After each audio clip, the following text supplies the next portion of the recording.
فيلمنا بيبدأ في كوبا وبيكون بطلنا دوم ماشي في الشارع وبيلاقي واحدة عربيتها عطلانة، ولما بيروح علشان يساعدها بيبص على العربية بيلاقي ان حد اصلا هو اللي قاصد يعطل لها العربية، وبتقول له ان هي اللي عملت كده علشان توقفه، وطلعت عارفة عنه كل حاجة، وقالت له انها عايزاه يشتغل عندها، بس قال لها انه مش بيشتغل عند حد، بس قالت له هتشتغل غصب عنك، ووريته صور على الموبايل وقالت له مش هتقول ولا حاجة لحد وهتشتغل عندي، وسابته ومشيت. وبنروح للظابط هوبز اللي اتكلف بمهمة انه يرجع جهاز بيطلق موجات تقدر تعطل كل مصادر الطاقة في اي مدينة في ثواني، والجهاز ده اتسرق من الحكومة، وهو دلوقتي مع جماعة مرتزقة في ألمانيا، وانها مهمة سرية، وانه لو اتكشف ولو هوبز اتكشف الحكومة هتنكر انها امرته يعمل المهمة دي، وانه استعان بدوم علشان يجمع فريق، وفعلا راحوا ألمانيا وخدوا الجهاز، بس المرتزقة كانوا بيطردوهم هم والبوليس كمان لانهم عملوا تفجيرات كبيرة في البلد، وبعد كده كل واحد هرب من طريق علشان يشتتوا البوليس اللي بيجري وراهم، ودوم وهوبز مشيوا مع بعض، وفجأة دوم خبط عربية هوبز وقلبها وخدوا الجهاز منها ومشيوا، ولما بيبلغهم هوبز باللي حصل ما كانوش مصدقين اللي دوم عمله، وبنروح للبوليس اللي كان بيطارده، وبتظهر طيارة الست وبتنزل قدامه وطلع فيها وطارد بيه، وحاول فريق دوم يفهموا هو بيعمل ايه، فلما شافوا موبايله لقوه بيكلم رقم غريب كتير وما عرفوش يتتبعوه وما وصلوش لحاجة، اما هوبز اتقبض عليه وراح السجن في امريكا، وكان معاه ديكارد، وفجأة هجم الضباط على زنزانة هوبز علشان افتكروه هيهرب، فمسك ديكارد السلاح اللي بيكهربوا بيه المساجين من واحد من الحراس وبوظ بيه قفل الزنزانة وكل ابواب الزنازين اتفتحت، وحاول ديكارد يهرب وهوبز وراه علشان يمنعه، وباقي المساجين كانوا عمالين يضربوا في الحراس، وفضل هوبز يجري ورا ديكارد لحد ما خرجوا من السجن خالص. هنا بقى السيد مغادي كان مستنيهم هما الاتنين، وده مسؤول كبير في الحكومة، وخد مغادي هوبز معاه المقر بتاعه، وكان جمع فريق دوم وعرض لهم صورة الست اللي دوم شغال معاها، ودي اسمها سايفر، وبتكون مخترقة عالمية محدش يقدر يقف قصادها، ومطلوبة في كذا دولة، ولحد دلوقتي ما اتمسكتش، وعرفوا ان دوم سلمها جهاز الموجات، ودورهم انهم يقبضوا على دوم علشان يعرفوا هو ليه خلي بيهم ويوصلهم لسايفر، لكن محدش بيقتنع بالفكرة لان محدش يقدر يتوقع دوم، وعشان كده مغادي جاب هوبز وديكارد لانهم اللي عرفوا مكان دوم قبل كده، بس الفريق مش عايز يشتغل مع ديكارد لانه قتل صاحبهم هان في الجزء اللي فات، وكان عايز يقتل دوم وفريقه لانهم قبضوا على اخوه قبل كده، وكان عايز يسرق جهاز سري من الحكومة. ديكارد برضه ما كانش عايز يشتغل معاهم، بس هو عايز يقفش سايفر وينتقم منها لانها اللي خلت اخوه يجيب لها السلاح، ولما اتمسك اتخلت عنه. واحد منهم اقترح انه يستخدم جهاز الاختراق اللي اخترعته زميلتهم قبل كده، وده جهاز يقدر يخترق اي حاجة في الدنيا، ولما شغلوا الجهاز دوروا على دوم لحد ما جابوا مكانه على الخريطة، بس الغريب ان المكان اللي هو فيه نفس المكان اللي هم فيه دلوقتي، وفجأة اترمت عليهم قنابل انفجرت وشلت حركتهم، وفجأة بتظهر سايفر ودوم وبياخدوا جهاز الاختراق وبيمشوا، وبيبقوا مصدومين من اللي حصل، وبيطلعوا على طيارة سايفر، وبنعرف ان السبب اللي خلاه يشتغل معاها ان سايفر خاطفة إلينا ودي حبيبته بعد ما كان فاكر ان مراته ماتت،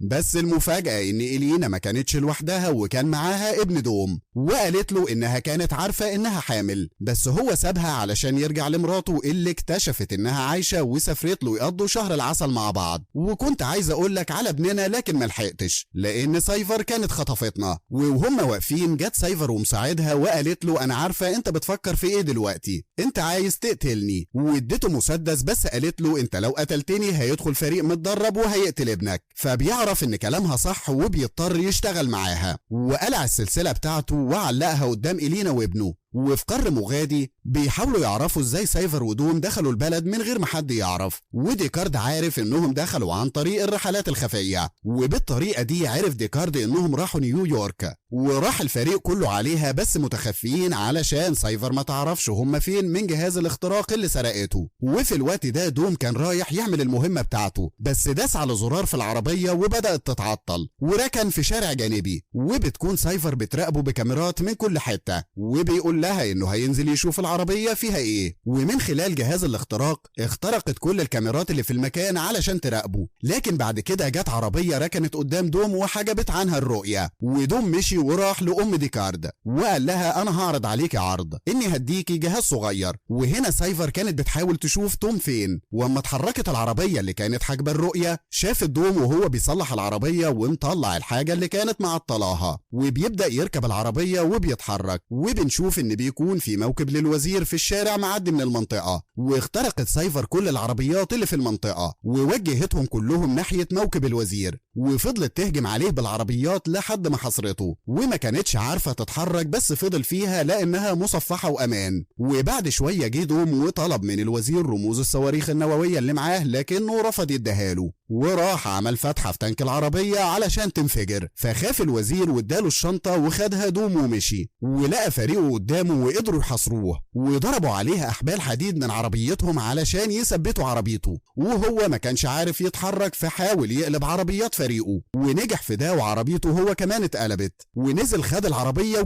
وجري ديكارد وراه علشان ياخد الشنطة. قام ضرب عليه نار، وبتيجي واحدة من فريقه تاخد الشنطة وخدتها فعلا، بس ما قدرش يضرب عليها نار. بس جه مساعد سايفر وكان هيضرب عليها نار، لكن دوم لحقه وكان هيضرب عليه نار علشان يسيبها، وخدوا الشنطة ومشيوا. وبنشوف فريق دوم ما كانوش عارفين يعملوا ايه، وعرفوا ان ديكارد مات. وبتعرف ليتي ان مساعد سايفر هو اللي قابل ايوين اخو ديكارد قبل كده لما سايفر بعتته علشان يخلي ايوين يسرق السلاح. وفي الوقت ده ليتي كانت شغالة مع ايوين وانها كانت فاقدة الذاكرة، ولما بحثوا عن رولز لقوا ان كان ليه علاقة بشيجندي اللي كانت مهمته انه يسرق جهاز الاختراق في الجزء اللي فات، بس دوم وفريقه قتلوه. وبكده يكون دوم بوظ خطة سايفر مرتين. بعد كده قال لهم هوبز ان دوم طالما ما خدش صواريخ نووية روسية يبقى كده هيروح روسيا، وبحثوا عن القواعد النووية في روسيا لقوها كلها تحت سيطرة الحكومة الروسية، وانه اكيد مش هيعرف يدخلها. بس مغادي قال لهم ان في قاعدة بحرية كانت تبع روسيا كانوا بيعدوا له فيها الغواصات البحرية، لكن من مدة جماعة من المرتزقة احتلوها وما بقتش تبع روسيا، والاحتمال الاكبر ان دوم هيروح على هناك. وبنشوف سايفر وهي بتكلم دوم وبتقول له انها عايزة تسيطر على الصواريخ النووية علشان تقف قدام اي دولة في العالم بمنتهى القوة. بعد كده راح هوبز والفريق على مكان القاعدة العسكرية وكانوا مستنيين دوم يجي، وبعد شوية دوم وصل فعلا وكان معاه الجهاز اللي بيعمل موجات وعطل كل أنظمة القاعدة واقتحم القاعدة وراح تحت غواصة عليها صواريخ نووية وشغل الجهاز تاني وعطل كل أجهزة نظام الغواصة دي.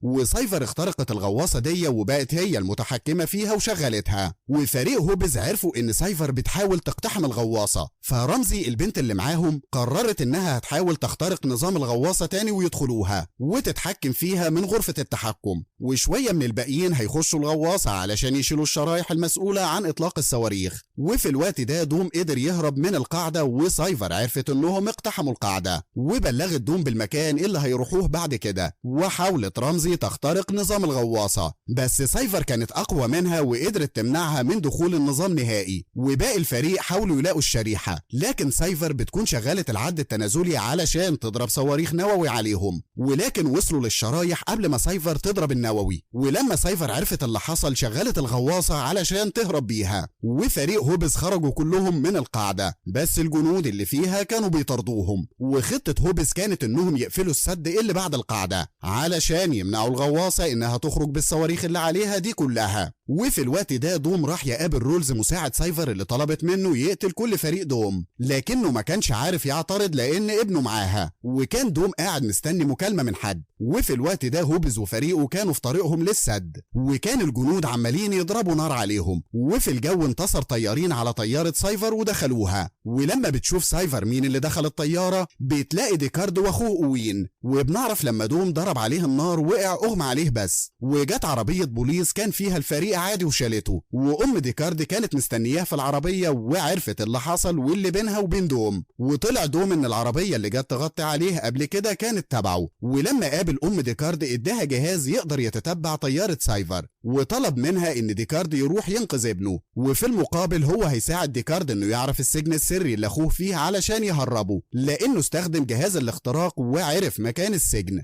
وفي الوقت ده رجالة سايفر حاولوا يخلصوا على ديكارد واخوه، لكن هم اللي بيخلصوا عليهم وبيروحوا ينقذوا ابن دوم. وفي الوقت ده رولز كان بيصوب على ليتي علشان يقتلها، بس ساعتها كلموا ديكارد كلم دوم وقال له ان ابنه بقى معاه، فقرب من العربية وابتدى يهاجم رولز وقتله. وهنا ديكارد كان بيهاجم كل رجالة سايفر اللي في الطيارة، اما فريق دوم فالجنود كانوا عمالين يضربوا عليهم نار، وكان في عربية من عربياتهم فيها صواريخ كتير وكانوا هيضربوها على الفريق، ولكن هنا دوم وصل وضرب العربيات دي وانفجرت بس على الجنود نفسهم ودمرت جزء كبير منهم. وعرف الفريق ان دوم خلاص بقى معاهم من تاني، وحاولت سايفر تنتقم منهم وضربت توربينات من الغواصة عليهم، بس برضه جت في جنود القاعدة. وفي الاخر طلعت الغواصة على سطح المية علشان تطاردهم بيها وتغرقهم، وكانت خلاص قربت توصل للمكان اللي فيه الجسر وتعديه، وضربت صاروخ تتبع على دوم، وهو خلى زمايله يبعدوا وجري بالعربية، وبعد كده لف بيها وراح ناحية الغواصة. وسايفر فهمت اللي هيعمله وحاولت تغطس تاني للغواصة بس اتأخرت، ودوم طلع على الجليد بالعربية ونط من فوق الغواصة، والصاروخ كان وراه وخبط في الغواصة وفجرها، وبكده خسرت سايفر كل حاجة. وعربية دوم اتقلبت بس نط منها قبل ما يقع ويموت، والانفجار كان جاي عليه بس فريقه وصلوا ووقفوا قدام العربية بعربياتهم ويحموه بالنار. وفجأة لقيت سايفر ديكارد داخل عليها وقالت له انت وصلت ازاي، ووراها سلسلة دوم وطلع انه كان حاطط فيها جهاز تتبع. وديكارد كان هيمسكها لكنها فتحت باب الطيارة ومسكت باب الباراشوت ونطت ومعرفش يمسكها. وبنشوف دوم وهو بيفهم فريقه وهو عمل كده ليه. وتاني يوم كانوا كلهم في بيت دوم وكل التهم اللي عليهم سقطت، وبعد شوية وصل ديكارد ومعاه ابنه دوم وعرفهم كلهم عليه، وبكده يكون فيلمنا خلص.